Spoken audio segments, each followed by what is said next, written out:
नमस्कार दोस्तों, आप देख रहे हैं बुक सार, जहां हर किताब का सार मिलेगा आसान भाषा में, सिर्फ कुछ ही मिनटों में। आज हम लेकर आए हैं एक ऐसी किताब जिसने लाखों करोड़ों लोगों की सोच बदल दी।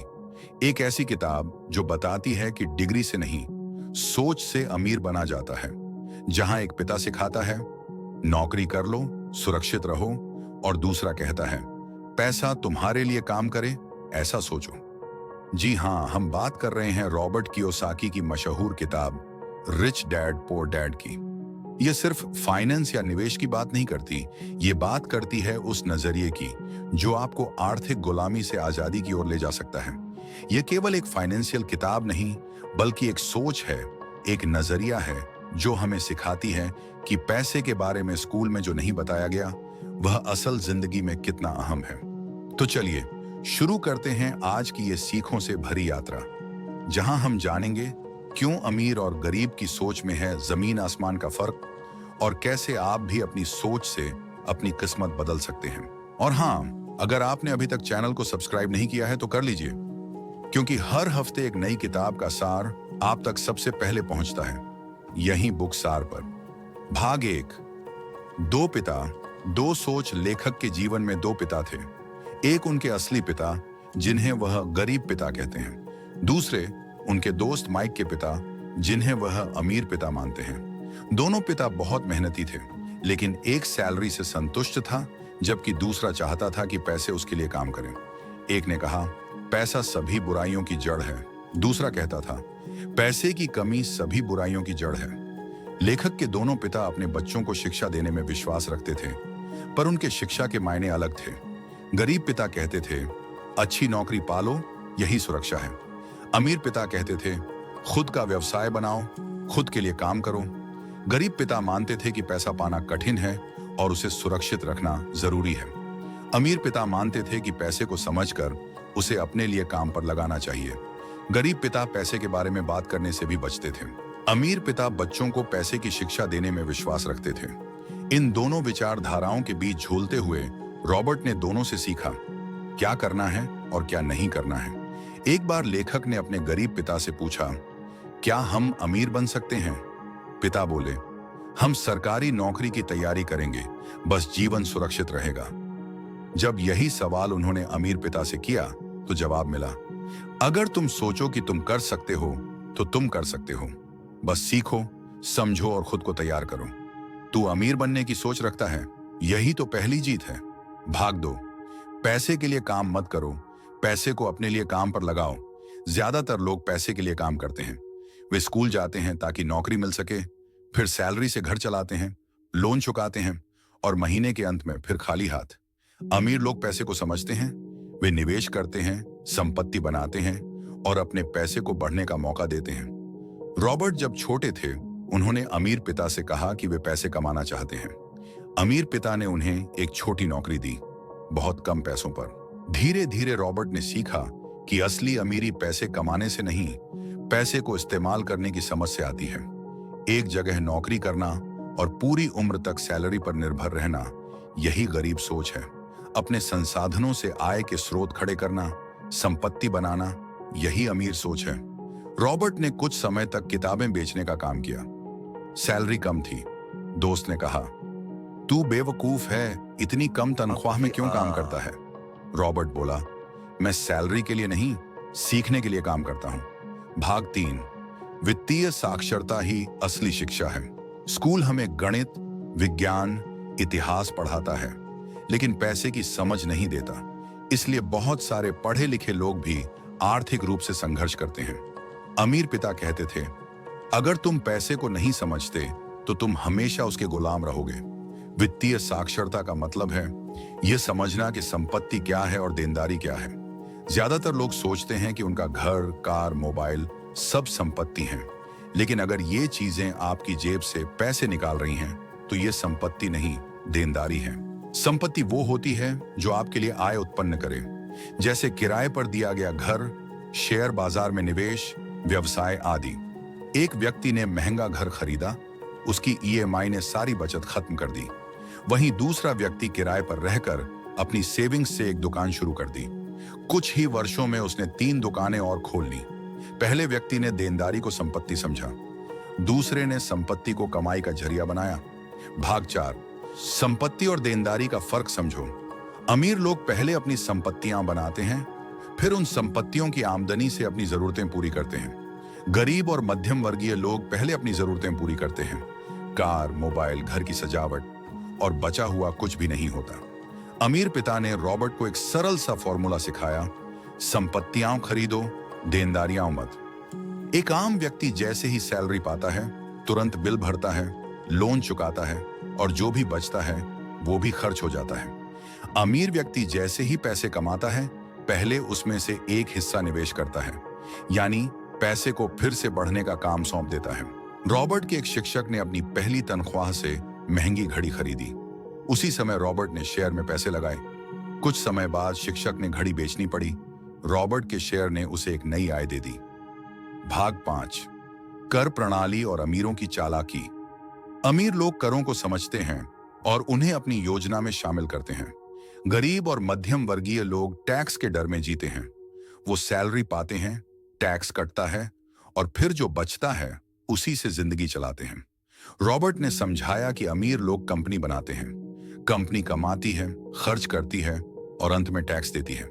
लेकिन गरीब व्यक्ति पहले कमाता है, फिर टैक्स देता है और फिर खर्च करता है। ये समझ ही अमीर और गरीब के बीच फर्क पैदा करती है।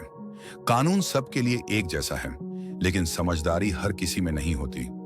एक बार एक व्यक्ति ने कहा, टैक्स तो हर कोई देता है, इसमें अमीर कौन सा खास कर रहे हैं?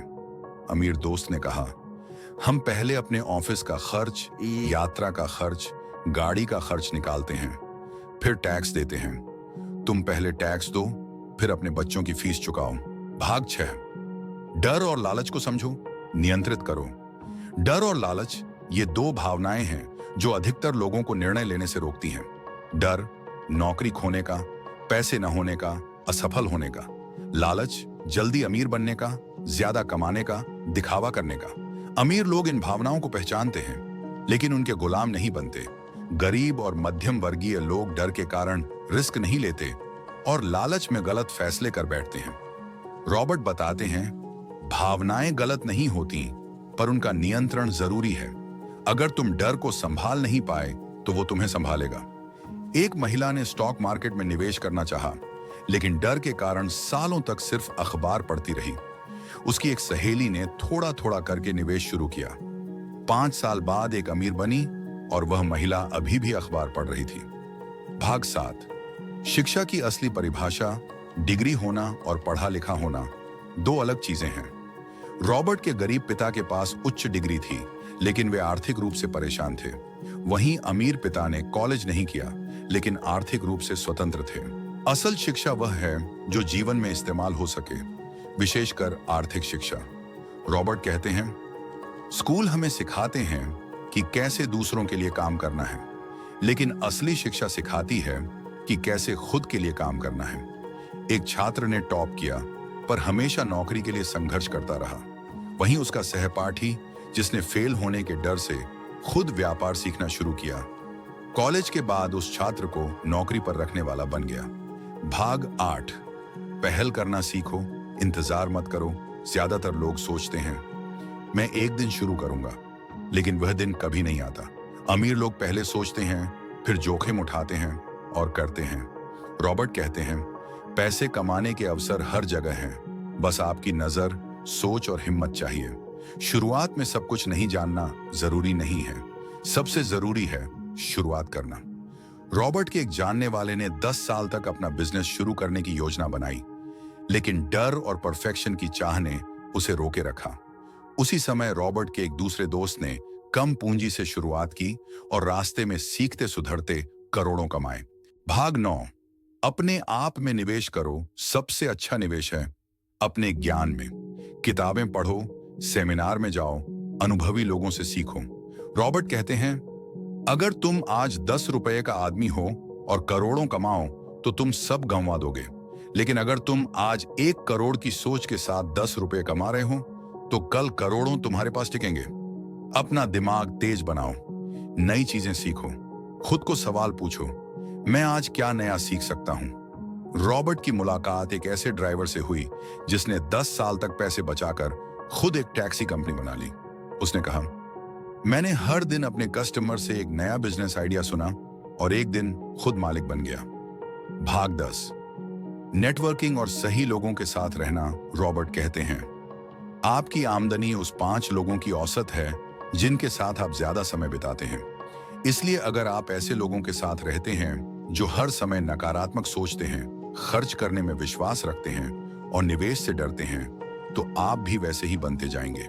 दूसरी ओर, अगर आप अपने आसपास ऐसे लोगों को रखें जो अवसरों की पहचान करते हैं, रिस्क को समझते हैं और आर्थिक रूप से जागरूक हैं, तो आप भी उनसे सीखते हुए आगे बढ़ते हैं। सही संगत ही सही दिशा देती है। रॉबर्ट के एक मित्र ने अमीर बनने की ठानी और अपना समय स्थानीय व्यवसायियों के साथ बिताना शुरू किया। धीरे धीरे उसने सीखा कि उनके सोचने, बोलने और निर्णय लेने के तरीके अलग हैं। कुछ वर्षों में उसने खुद का व्यवसाय शुरू किया और पहले उन्हीं दोस्तों का क्लाइंट बन गया। भाग 11, अवसर पहचानने की नजर। अवसर हर जगह है, लेकिन बहुत से लोग उन्हें देख नहीं पाते क्योंकि वे या तो डर में जीते हैं या आलस्य में। रॉबर्ट कहते हैं, जब मार्केट गिरता है लोग डरते हैं, लेकिन अमीर लोग वहीं निवेश करते हैं। समझ यही है, जब सब बेच रहे हों तब खरीदो, जब सब खरीद रहे हों तब सोच समझ कर चलो। आपको अपने आसपास के business, real estate, stock market और जरूरतों में छिपे अवसरों को पहचानना आना चाहिए। एक बार रॉबर्ट ने अखबार में देखा कि एक पुराना गोदाम बिक रहा है। ज्यादातर लोग उसे बेकार मानकर हंस रहे थे, लेकिन रॉबर्ट ने वहां एक छोटा ऑफिस कॉम्प्लेक्स शुरू किया। 2 वर्षों में वह उसकी सबसे ज्यादा कमाई वाली संपत्ति बन गई। भाग 12, खुद का व्यवसाय शुरू करना। सीखो। रॉबर्ट मानते हैं कि नौकरी कभी स्थायी सुरक्षा नहीं देती। कोई भी कंपनी किसी भी समय आपको निकाल सकती है। वास्तविक सुरक्षा तब आती है जब आप खुद का व्यवसाय बनाते हैं। व्यवसाय कोई बड़ा स्टार्टअप नहीं, बल्कि एक छोटी सी साइड इनकम भी हो सकती है, जैसे कि blog, YouTube channel, online selling, किराए पर कमरा देना इत्यादि। जरूरी है कि आप कुछ ऐसा बनाएं जो आपकी गैर मौजूदगी में भी कमाई करता रहे। रॉबर्ट की एक छात्रा ने पार्ट टाइम ज्वेलरी डिजाइनिंग शुरू की। 2 साल में उसकी इनकम उसकी नौकरी से ज्यादा हो गई। अब वो सिर्फ अपनी कंपनी की मालकिन है और दूसरों को नौकरी दे रही है। भाग 13, बच्चों को भी पैसे की समझ दो।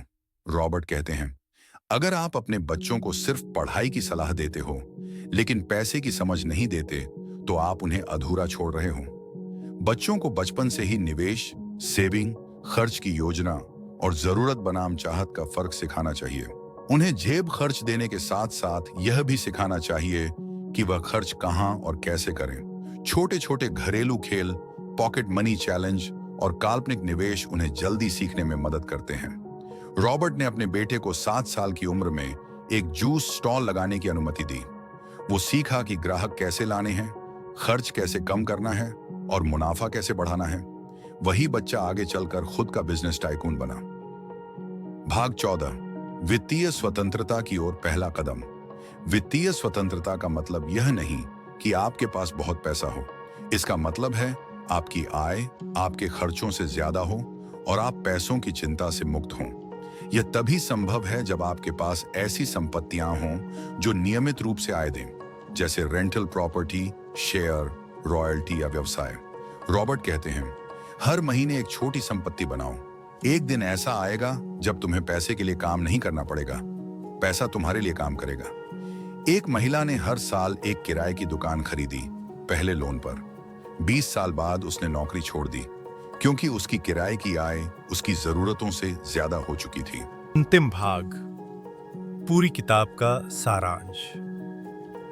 रिच डैड पुअर डैड सिर्फ पैसे की किताब नहीं है, ये सोच, दृष्टिकोण और आर्थिक आदतों की किताब है। ये सिखाती है कि केवल मेहनत ही काफी नहीं, समझदारी भी जरूरी है। ये किताब बताती है कि हमें स्कूलों के साथ साथ जीवन से भी सीखना चाहिए और सबसे ज्यादा वित्तीय समझ को अपनाना चाहिए। संपत्ति बनाना सीखो, डर और लालच को काबू में रखो, अपने ज्ञान में निवेश करो और खुद का आर्थिक रास्ता बनाओ। क्योंकि असली अमीरी पैसों में नहीं, स्वतंत्रता में है। तो दोस्तों, ये था रिच डैड पुअर डैड का सारांश।